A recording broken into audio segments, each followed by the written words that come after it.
Hello everyone, आज के इस वीडियो में हम जानेंगे WBCs का कम होना, उसके पीछे क्या क्या रीजन होते हैं और WBCs अगर किसी पेशेंट का कम होता है तो उसके पीछे क्या कारण हो सकते हैं और इसे हम कैसे ठीक कर सकते हैं। तो WBCs को हम ल्यूकोसाइट्स भी कहते हैं और जब ये WBCs कम हो जाती है तो इसे हम कहते हैं ल्यूकोपेनिया।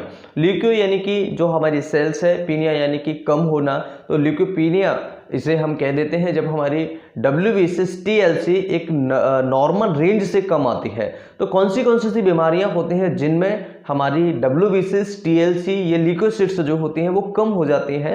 तो WBCs बेसिकली हमें इन्फेक्शन से बचाने का काम करती हैं। जब हमारे शरीर में कोई इन्फेक्शन होता है, उस इन्फेक्शन से लड़ने के लिए WBCs हमारे शरीर में बढ़ती हैं।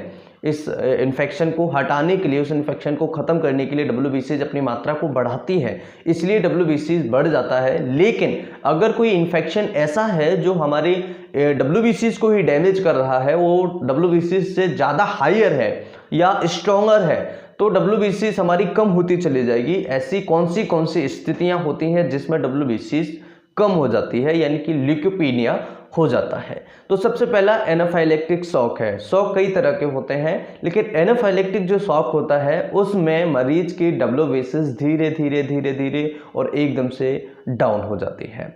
इसके अलावा टाइफाइड फीवर और पैराटाइफाइड फीवर। टाइफाइड फीवर में भी पेशेंट की WBCs कम होती है और पैराटाइफाइड फीवर में भी WBCs पेशेंट का कम होता है, राइट। तो इस चीज़ को हमें ध्यान रखना होगा। जब भी हम नॉर्मल तरीके से, आपने देखा होगा कि कई ऐसे डॉक्टर्स होते हैं, हम नॉर्मल भी टाइफाइड की जांच करा लेते हैं, इन्वेस्टिगेशन टेस्ट करा लेते हैं, लेकिन हमें नहीं पता होता है कि हम CBC से उसको कोरिलेट कर सकते हैं। तो अगर किसी पेशेंट का टाइफाइड रिपोर्ट पॉजिटिव आया है तो उसकी सब CBC जरूर देखें कि CBC में क्या चेंजेस है, राइट।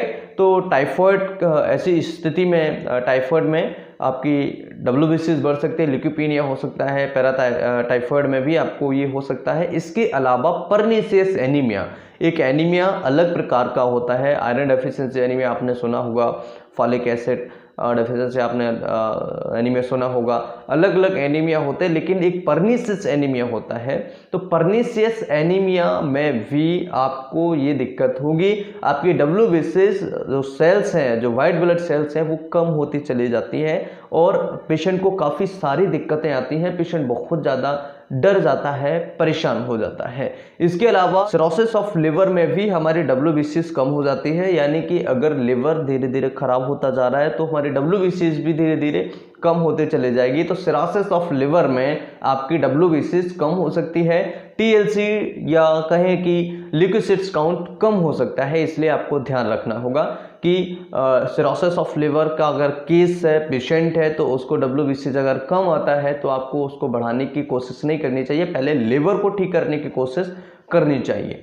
इसके अलावा स्प्लीन की बीमारियां, अगर स्प्लीन से संबंधित किसी मरीज को बीमारी है, स्प्लीन खराब है, स्प्लीन में कोई इन्फेक्शन हो रहा है, स्प्लीन डैमेज हो रहा है, तो ऐसी स्थिति में भी आपकी जो WBCs TLC ल्यूकोसाइट्स जो होती हैं वो कम हो जाती हैं, वो डाउन हो जाती है, राइट। इसके अलावा होता है आपको वायरल इन्फेक्शन। अगर वायरल इन्फेक्शन किसी मरीज को है तो ये 2500-2000 तक आ जाता है।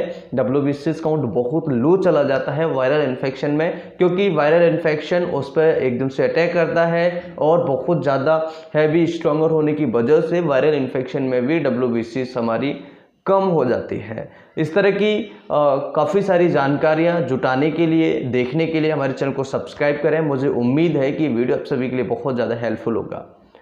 फिर मिलते हैं इसी तरह की नई वीडियो में, तब तक के लिए नमस्कार, थैंक्स फॉर वॉचिंग।